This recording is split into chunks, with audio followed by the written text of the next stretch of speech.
Hey guys, just changing the air filter on my Sprinter. It's a 2022 gas motor, the 4-cylinder turbo gas. So it's really quite simple.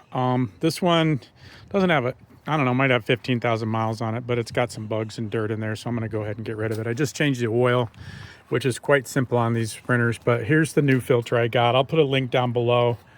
Engine air filter. It seems pretty nice for the money. I think it's identical to the last one I got. But what I always do, it's got these Torx bit tips or screws. There's just a series of them in the front of the filter case, which is right here. They just kind of the screws just go in the front, and then it cantilevers into these tongue and groovy kind of things, tabs here.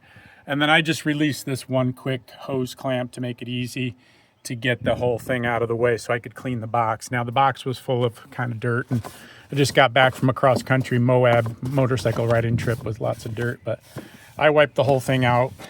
I vacuumed it with my little Dyson vacuum thing and a brush, got all the big chunks out, bugs and stuff, and then I just wiped her down with some simple green cleaner, and then I'll pop in the new one. So it's really quite simple. Again, just the Torx tips right here, just the set in the front. It's just in the front here, and then you cantilever it up, release the hose clamp. That's the summary. Clean. Oh, shit. Excuse me. Drop my cleaner. Okay, so that's easy. Bang, done. Again, link down below to the filter if you need it. There it is, all brand new and sealed up. I'll pop her in and we'll go from there. All right, hope that helps you guys. Just drop her in and reverse.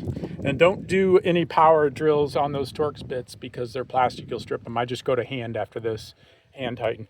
All right, take care guys, appreciate it. Likes and subscribes again, links down below to the products I got here. Appreciate it, take care.